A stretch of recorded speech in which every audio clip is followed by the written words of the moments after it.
तो पीएम मोदी ने जोधपुर में जनसभा को संबोधित करते हुए कांग्रेस पर जमकर प्रहार किया है। पीएम मोदी ने पेपर लीक, लाल डायरी समेत कई मुद्दों को लेकर कांग्रेस पर हमला बोला और कहा कि राजस्थान में कांग्रेस ने कुशासन दिया है और कहा कि लाल डायरी के काले राज खुलने चाहिए। तो प्रधानमंत्री नरेंद्र मोदी आज जोधपुर दौरे पर थे और यहां पर कांग्रेस पर जमकर प्रधानमंत्री नरेंद्र मोदी ने प्रहार किया है।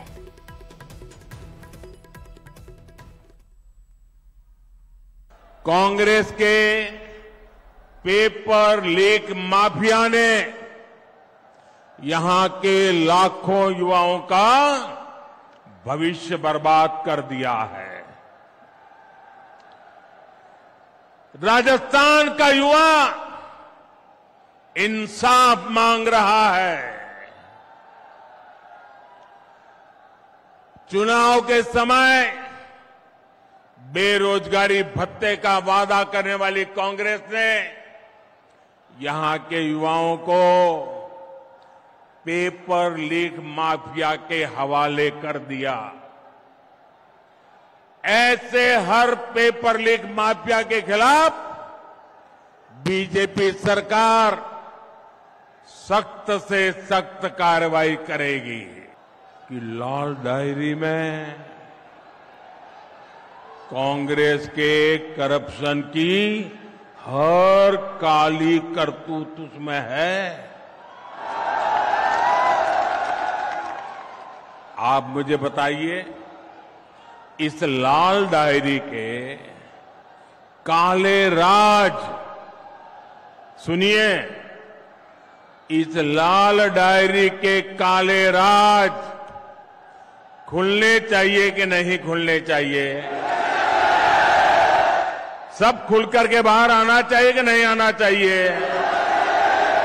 हिसाब चुकता होना चाहिए कि नहीं होना चाहिए? बेईमानों को सजा होनी चाहिए कि नहीं होनी चाहिए? अब मुझे बताइए, क्या कांग्रेस सरकार लाल डायरी के राज खुलने देगी क्या? सामने आने देगी क्या? अगर ये सच जानना है तो कौन चाहिए? ये कौन चाहिए? भाजपा सरकार लानी होगी। 5 साल में यहां कांग्रेस की सरकार एक कदम भी नहीं चली, बल्कि यहां 24 घंटे कुर्सी का ही खेल चलता रहा। कांग्रेस ने महिलाओं और दलितों के विरुद्ध अत्याचार के मामले में राजस्थान को नंबर 1 बना दिया है। कांग्रेस ने नशे के कारोबार को कैसे खुली छूट दे दी है, वो भी राजस्थान का बच्चा बच्चा जानता है। क्या इसलिए आपने कांग्रेस को वोट दिया था? क्या ये बर्बादी करने के लिए कांग्रेस को वोट दिया था? ये राजस्थान को तबाह करने के लिए कांग्रेस को वोट दिया था? ये राजस्थान को लूटने के लिए कांग्रेस को वोट दिया था? भाइयों, इसलिए ये मेरा मारवाड़ कह रहा है, भाजपा को लाएंगे, राजस्थान को बचाएंगे। पीएम मोदी ने जोधपुर में 5000 करोड़ की विकास परियोजनाओं का शिलान्यास किया और हेरिटेज स्पेशल मारवाड़ और रुड़ीचा एक्सप्रेस जैसलमेर ट्रेनों को हरी झंडी दिखा करके रवाना किया। इस दौरान पीएम मोदी ने कहा कि आज रेल और रोड की जिन परियोजनाओं को शुरू किया गया है, उनसे विकास के अभियान को और भी ज्यादा गति मिलेगी। आज रोड और रेल की जिन परियोजनाओं को शुरू किया गया है, उनसे विकास के इस अभियान को और गति मिलेगी। रेल लाइनों के दोहरीकरण से यात्रा में लगने वाला जो समय है वो कम होगा और सुविधा भी बढ़ेगी। मुझे जैसलमेर दिल्ली एक्सप्रेस ट्रेन और मारवाड़ खामली घाट ट्रेन को हरी झंडी दिखाने का भी सौभाग्य मिला है और कुछ दिन पहले मुझे वंदे भारत के लिए भी मौका मिला था। आज यहां रोड के 3 प्रोजेक्ट का भी शिलान्यास हुआ है।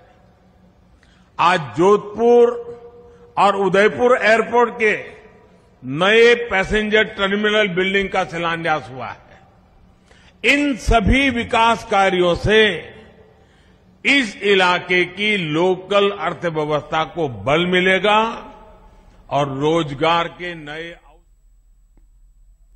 तो बीजेपी के राष्ट्रीय अध्यक्ष जेपी नड्डा कल राजस्थान के जयपुर के दौरे पर रहे, जहां उन्होंने बीजेपी के आकांक्षा रथों को रवाना किया। वहीं आज जेपी नड्डा ने अपने एक्स हैंडल पर एक वीडियो शेयर किया और अपने जयपुर दौरे को लेकर बीजेपी कार्यकर्ताओं और जनता का आभार जताया।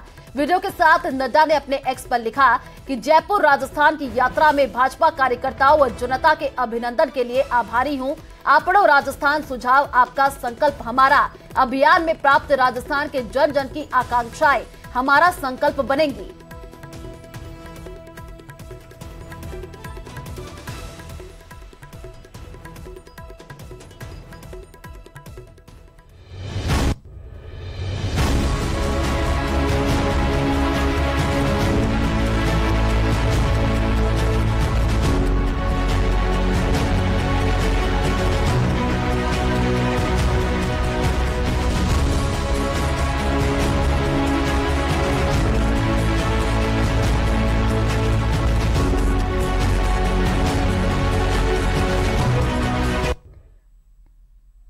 तो दिल्ली से आपको बड़ी जानकारी दे दें, सूत्रों के हवाले से सबसे बड़ी खबर सामने आई है। जल्द हो सकता है चुनाव की तारीखों का ऐलान। आपको बता दें कि 8 से 10 अक्टूबर के बीच तारीखों का ऐलान संभव बताया जा रहा है। राजस्थान समेत 5 राज्यों की तारीखों का ऐलान हो सकता है।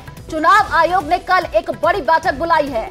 दिल्ली में 5 राज्यों के चुनाव ऑब्जर्वर्स की ये बैठक होगी। ये बैठक देखिए काफी महत्वपूर्ण मानी जा रही है, क्योंकि 5 राज्यों में चुनाव होने हैं और इसी को लेकर के ये कहा जा रहा है कि चुनाव की तारीखों का ऐलान जल्द से जल्द हो सकता है। 8 से 10 अक्टूबर के बीच तारीखों का ऐलान हो सकता है। ये सूत्रों के हवाले से बड़ी जानकारी मिल रही है। तो 5 राज्यों की तारीखों का ऐलान संभव बताया जा रहा है। तो देखिए आने वाले दिनों में 5 राज्यों में विधानसभा का चुनाव है और इसी को लेकर के कल एक महत्वपूर्ण बैठक बुलाई गई है। 5 राज्यों के चुनाव ऑब्जर्वर्स जो है वो बैठक लेने वाले हैं और इस बैठक के बाद से ये कहा जा रहा है कि जल्द ही चुनाव की तारीखों का ऐलान हो सकता है। तो 8 से 10 अक्टूबर के बीच तारीखों का ऐलान संभव बताया जा रहा है। ये बड़ी जानकारी आपको दे रहे हैं और ये बैठक काफी महत्वपूर्ण हो जाती है। इस बैठक के बाद से ये कहा जा रहा है कि जल्द ही चुनाव की तारीखों का ऐलान हो सकता है।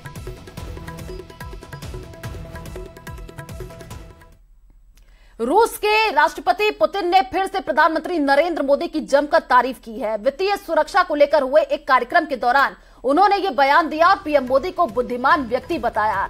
इसके साथ ही उन्होंने रूस से अच्छे संबंध के लिए भारत की सराहना भी की। पुतिन ने यह भी कहा कि प्रधानमंत्री मोदी के नेतृत्व में भारत काफी प्रगति कर रहा है। तो अच्छे संबंध के लिए भारत की यहां पर सराहना की गई है और पुतिन ने प्रधानमंत्री नरेंद्र मोदी की तारीफ की है।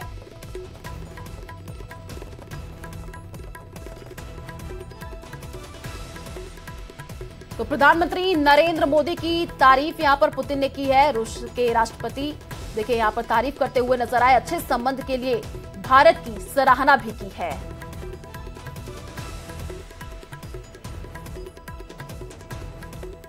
तो पुतिन ने यहां पर प्रधानमंत्री नरेंद्र मोदी की तारीफ की है, साथ ही साथ अच्छे संबंध के लिए प्रधानमंत्री मोदी की सराहना की है।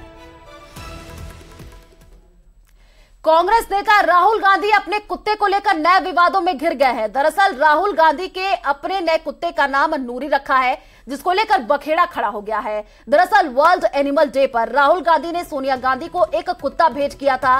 वे ये कुत्ता गोवा से लेकर आए थे। गांधी परिवार ने कुत्ते का नाम नूरी रखा है। कुत्ते का नाम नूरी नाम रखे जाने पर AIM ने कड़ा ऐतराज जताया है। पार्टी ने कहा है कि इस्लाम धर्म में लाखों की तादाद में लड़कियों का नाम नूरी है और कुत्ते को नूरी नाम दिए जाने से इस्लाम धर्म की लाखों लड़कियों का अपमान हुआ है। तो एक बार फिर से विवादों में देखिए राहुल गांधी घिरे हुए हैं। इस बार नया जो उनका डॉगी है उसको लेकर के विवादों में राहुल गांधी घिरे हुए नजर आ रहे हैं। मैं ये पूछना चाहता हूं कांग्रेस पार्टी के उन वरिष्ठ नेताओं से जो कांग्रेस पार्टी को सेकुलर पार्टी बताते हैं और मुसलमानों की हितैषी बताते हैं। मैं उनसे पूछना चाहूंगा, उन मुस्लिम नेताओं से पूछना चाहूंगा उन मुस्लिम विधायकों से पूछना चाहूंगा, उन मुस्लिम राज्यसभा सांसदों से पूछना चाहूंगा, उन मुस्लिम लोकसभा के सांसदों से मैं ये बात पूछना चाहूंगा, क्या राहुल गांधी जी का अपनी कुतिया या कुत्ते का नाम नूरी रखना उचित था? और अगर उचित नहीं है तो क्या इस कृत्य के लिए राहुल गांधी जी देश के तमाम मुस्लिम बेटियों से, मुस्लिम बहनों से माफी मांगेंगे? और अगर माफी नहीं मांगते हैं तो इस बात का हमें एहसास जरूर होगा कि मुसलमानों की हैसियत गांधी परिवार में क्या है।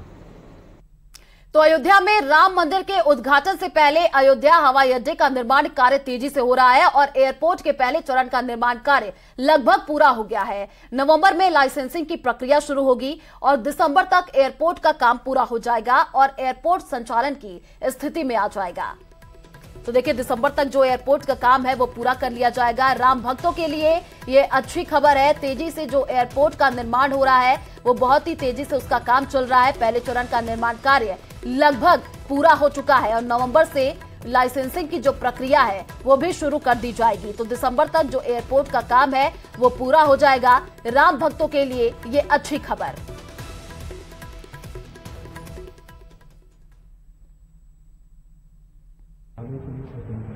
एयरपोर्ट के जो निर्माण के संदर्भ में फर्स्ट फेज का निर्माण लगभग कंप्लीशन की स्थिति में है। एयर स्ट्रिप और रेसा प्लस आपका नाइट लैंडिंग फैसिलिटी का काम कंप्लीट हो चुका है और टर्मिनल बिल्डिंग का काम 85% कंप्लीट हो गया है और एक एप्रन जो कंप्लीट हुआ है जिसमें 4 एयरक्राफ्ट की लैंडिंग की फैसिलिटी है जो कंप्लीट हो चुका है। एक एप्रन और हम लोग बना रहे हैं जिसमें 4 एयरक्राफ्ट की लैंडिंग की फैसिलिटी और होगी, वो भी अक्टूबर तक कंप्लीट हो जाएगी। नवंबर तक हमारा फिनिशिंग वर्क कंप्लीट होगा इसमें जो terminal building plus second apron का, और नवंबर में लाइसेंसिंग की प्रक्रिया भी स्टार्ट हो जाएगी। दिसंबर तक हमारा पूरा एयरपोर्ट कंप्लीट हो जाएगा और संचालन की स्थिति भी बनती है। एयरपोर्ट अथॉरिटी जो भी लोकेशंस तय करके वो संचालन कर सकते हैं। यानी कि जनवरी के पहले चालू हो जाएगा? हाँ बिल्कुल। तो बाबा बागेश्वर के नाम से विख्यात पंडित धीरेन्द्र शास्त्री कल अलवर में हनुमंत कथा का आयोजन करेंगे। बाबा बागेश्वर की कथा से पहले हजारों महिलाओं ने कलश यात्रा निकाली। यात्रा में बाबा बागेश्वर का रथ, हनुमान, राधा कृष्ण और अघोरी महादेव की झांकियां निकाली गई। बाबा कथा सुनने के लिए देखिए दिल्ली, हरियाणा, पंजाब सहित राजस्थान के कई जिलों से बड़ी संख्या में लोग अलवर पहुंच रहे हैं। कथा सुनने के लिए करीब 4 से 5 लाख लोगों के आने की संभावना जताई जा रही है, जिसे लेकर कथा समिति और जिला प्रशासन ने पुख्ता इंतजाम किए हैं। बाबा बागेश्वर धाम की एक ऐसी अद्भुत कृपा हो रही है, अमृत बरस रहा है इस कलश यात्रा के अंदर। हम आएगा तो समझ में नहीं आ रहा कि ये कथा स्थल पर क्या हाल होने वाला है। अलवर का सौभाग्य है बाबा भर्तृहरि की तपोभूमि पर, अलवर के सिंह द्वार पर आप देख रहे हो किस तरह का उमंग उल्लास। तो मनी लॉन्ड्रिंग से जुड़े मामले में ईडी ने अभिनेता रणबीर कपूर को समन भेजकर पूछताछ के लिए बुलाया है और माना जा रहा है कि रणबीर कपूर को नोटिस जांच की पहली कड़ी है। आगे कई सितारों पर इस जांच की आंच आ सकती है। Mahadev book online lottery case में एक्शन, ऑनलाइन बेटिंग ऐप का बॉलीवुड कनेक्शन, ईडी की जांच के घेर में कई सितारे, जांच का बढ़ता दायरा, मुश्किलों का घेरा।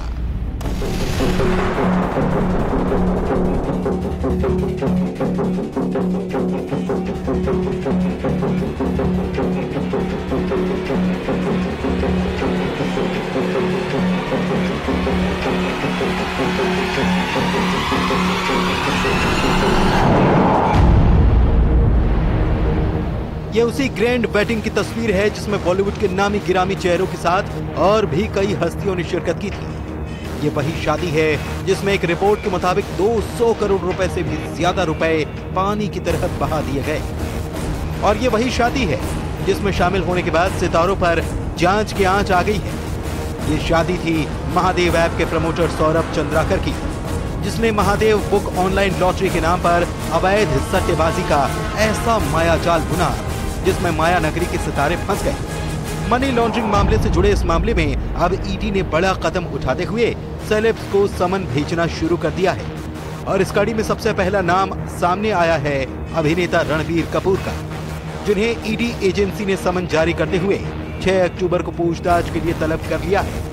रणबीर कपूर ने भी सौरभ चंद्राकर की शादी में शिरकत की थी। माना जा रहा है कि पूछताछ में ईडी उनसे शादी में शामिल होने, परफॉर्म करने और पेमेंट से लेकर कई सवाल दाग सकती है।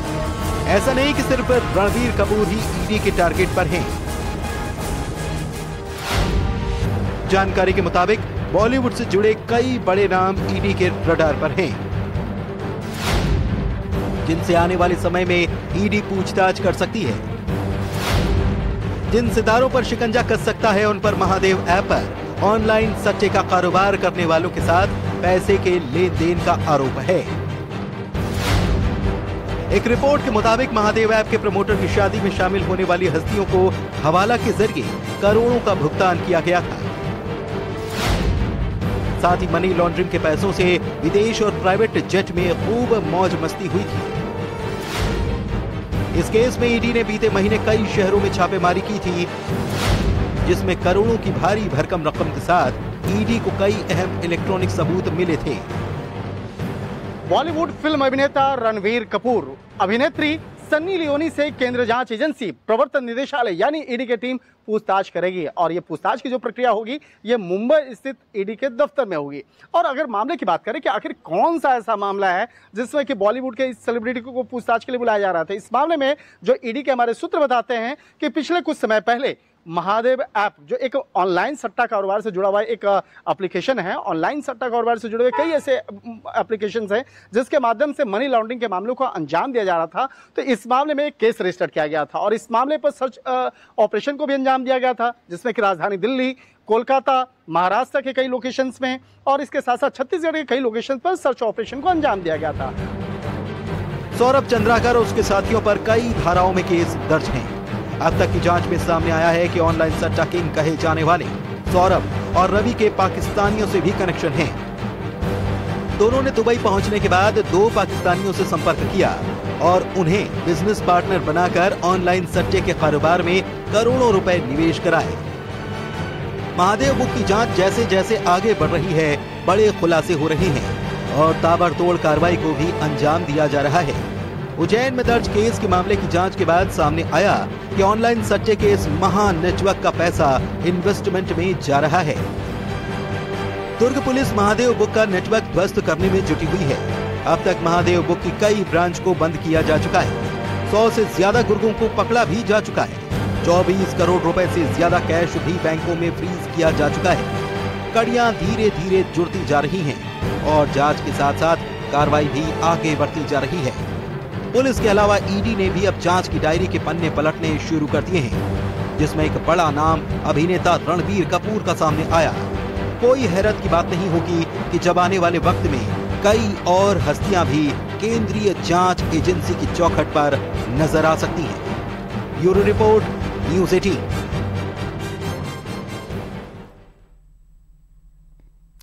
तो झुंझुनू में पशुपालन विभाग पर पशु मित्रों के चयन में फर्जीवाड़े का आरोप लगा है। आरोप है कि अधिकारियों ने चयन प्रक्रिया में मापदंडों को दरकिनार करते हुए मेरिट में शामिल अभ्यर्थियों की जगह कम अंक वाले अभ्यर्थियों को चुना है, जिसकी जानकारी अब फाइनल सूची जारी होने के बाद चयनित अभ्यर्थियों को मिली, जिसके बाद आवेदन करने वाले अभ्यर्थियों ने पशुपालन विभाग के संयुक्त निदेशक से मिलकर चयन प्रक्रिया में फर्जीवाड़ा की शिकायत की। दरअसल पशुपालन विभाग ने उन गांवों में पशु मित्र तैनात करने का फैसला लिया था जहां पशुओं के इलाज के लिए केंद्र नहीं है, जिसके लिए 200 पशु मित्र पदों के लिए 30 मई को नोटिफिकेशन जारी किया गया था।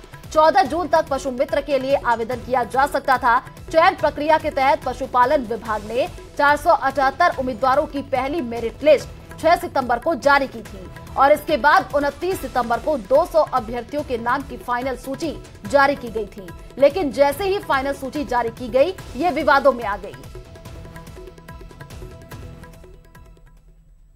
तो जयपुर में झोटवाड़ा आरओबी के पहले चरण का लोकार्पण हुआ। यूडीएच मंत्री शांति धारीवाल ने वर्चुअली किया। साथ ही आपको बता दें कि निवारू रोड टी जंक्शन से अंबाबाड़ी की ओर जाने वाला एलिवेटेड रोड का लोकार्पण हुआ। बीजेपी सरकार के कार्यकाल में शुरू हुआ था एलिवेटेड रोड का निर्माण कार्य। तो एलिवेटेड रोड का यहां पर लोकार्पण हुआ है। जयपुर के झोटवाड़ा से ये जानकारी, जहां पर आरओबी के पहले चरण का देखिए लोकार्पण हुआ। यूडीएच मंत्री शांति धारीवाल ने ये लोकार्पण किया। तो धौलपुर में लगातार बढ़ रहे सड़क हादसों से प्रशासन मुस्तैद नहीं दिख रहा है। वाटर वर्क्स चौराहे की चारों तरफ ट्रैफिक लाइटें बंद है। साथ ही चौराहे पर मौजूद यातायात पुलिस चौकी पर अक्सर ताला लटका रहता है। शहर में इस साल अब तक 5 मामले एक्सीडेंट के दर्ज किए गए हैं। पुलिस का कहना है कि खराब ट्रैफिक लाइटों को लेकर कई बार नगर निगम परिषद में शिकायत की जा चुकी है। हालांकि स्थिति जस की तस बनी हुई है। तो चौराहों पर जो लाइटें हैं वो भी अब खराब हो चुकी हैं और नगर परिषद से शिकायत के बाद भी अभी तक कोई कार्रवाई नहीं हो रही है। सीकर के रामगढ़ शेखावटी में नाबालिग बालिका से सामूहिक दुष्कर्म और उसके बाद कुएं में डालने का मामला लगातार तूल पकड़ता जा रहा है। इस मामले में पीड़ित परिवार को न्याय दिलाने की मांग को लेकर आज जिले के फतेहपुर और रामगढ़ इलाके में दोनों शहरों के बाजार पूरी तरीके से बंद हैं। हालांकि पुलिस इस मामले में आरोपियों को पहले ही गिरफ्तार कर चुकी है। बंद समर्थकों का कहना है कि जब तक मांग नहीं मानी जाएगी तब तक आंदोलन जारी रहेगा।